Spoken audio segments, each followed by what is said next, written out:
gotta grow your coins. Grow your coins, grow your coins. Grow your coins, grow your coins. You gotta grow your coins. Grow your coins, grow your coins. Grow your coins, grow your coins. You gotta grow your coins. Grow your coins, grow your coins.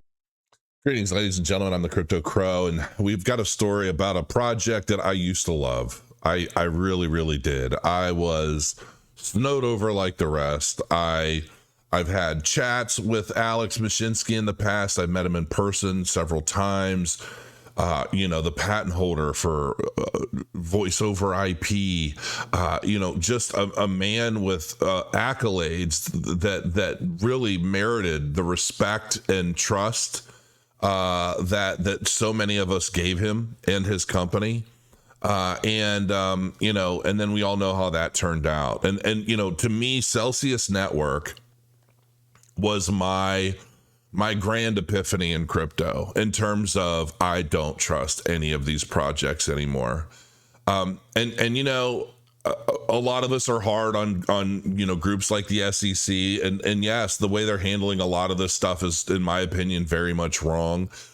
But the thing of it is we have groups like Celsius Network, who nothing's really happened. I mean, not much has happened so far.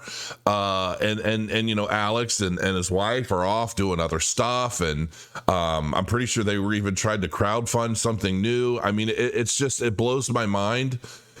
Billions of dollars, just wrecked.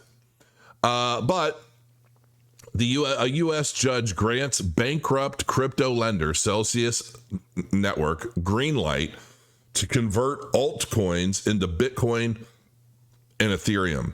A U.S. judge is ruling that bankrupt crypto lender Celsius may convert its altcoin holdings into Bitcoin and Ethereum as a form of financial relief.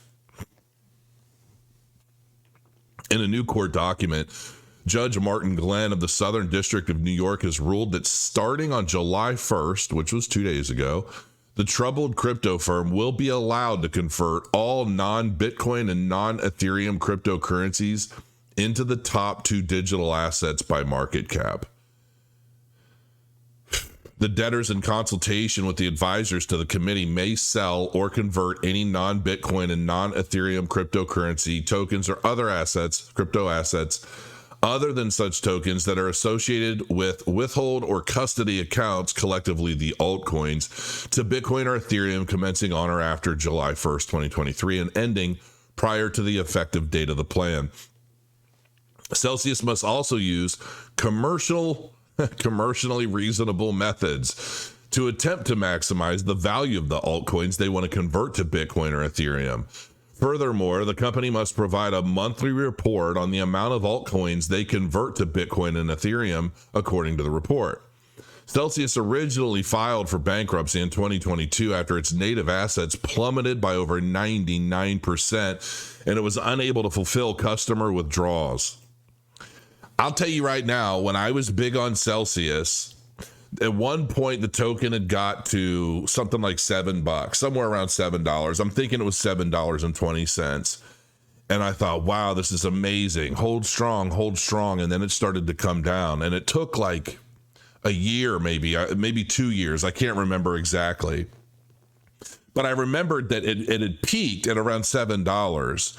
And then it just went down from there. And I thought to myself, nothing has really changed. Why has it dropped so much? And then suddenly it just started going up again, and it got back to like $7. I sold it all. And I'm like, I know that this is not going much higher. There's something about this pattern, and I wasn't charting it. It didn't even have anything to do with technical analysis. It just seemed like a pattern for the ebb and flow of Celsius. And I don't remember how much longer after that peak of around $7, that's when things really started to crumble. And I'm like, oh my God, thank you. Because I went with my gut on it. And I just thought, it hit here once. If it hits it again, I'm exiting. And I did. And I'm so glad I did. Soon afterward, the firm was hit with a class action lawsuit that alleged it was operated as a literal Ponzi scheme, naming many of its executives, including Alex Mashinsky, who at the time was the company's CEO, as the perpetrators. Early in 2023, New York State Attorney General Letitia James sued Mashinsky for allegedly making misleading statements to investors and failing to properly register as required by state law. And here's the big problem that I have with Celsius is that they really made it sound like everything was safe, that you're depositing your crypto and, they're basically loaning that crypto out at interest. You're getting 80% of the revenue, that's paid to from borrowers. And that was it. Like, nobody said we're going to invest your money into mining equipment and we're going to invest your money into who knows what all they spent the money on. A lot of it was very risky, like exorbitantly risky investment practices that ultimately failed. And at the same time, I'm always trying to figure out, how is it that they're making these dramatic investments into assets towards the peak of a market? Like, it doesn't make any sense to me why you're moving stuff around like that in the peak of a market. Now, if you've invested into some real crap tokens, I can see consolidating, as you're seeing the patterns and kind of seeing this kind of wane and this grow, and you're like, okay, we're going to transition out of this because this is a losing horse, this, and that sort of thing. But it doesn't look like they were doing that. It looks like they were basically just taking money and dumping it into random stuff, and just I don't know. I don't work for them. I never worked for them. But based off of what I've read in previous articles and things, it's just sad. It's so sad. According to James, the former chief executive told investors that he would only be making low-risk investments in reputable companies. However, he routinely loaned assets to high-risk counterparties. In May, Mashinsky responded saying that James's allegations were based on misinformation.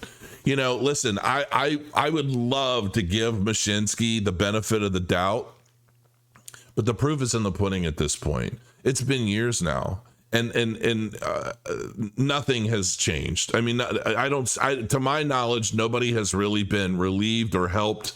But maybe being able to convert some of these altcoins into Bitcoin and Ethereum as we move closer to the next Bitcoin halving will help recover some of these funds.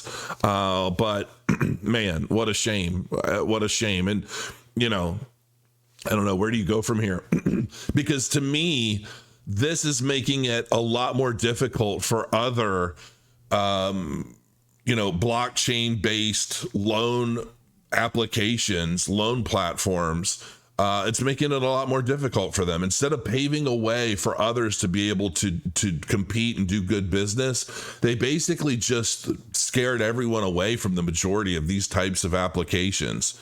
And I always told everybody, everybody was like, Crow, do you use Celsius? And I'm like, listen, I love the app. I love what they're doing, but I won't use it because it's still too early and it's still too risky to me. And I especially was not going to use a crypto app on my phone to store anything of any significant value. And so, and I said that for years, and it's like, and at one point they're like, hey, we've got I said, I'm going to wait for a desktop application. I want something that I can use a computer. I can completely disconnect it entirely, box it up if I have to, and not have it always connected, not be worried about losing it, all of that. And then when they said, hey, we released our desktop application, all it was a web-based version. And I'm like, no, that's not good enough. None of it was clicking with me. So I never really used it. And I'm very grateful I didn't. And, once bit, twice shy. So we'll see what the future holds. But until next time, guys, grow your coins. Thanks for joining me. Make sure you hit that subscribe and hit the like, just, because I'm pretty. See ya.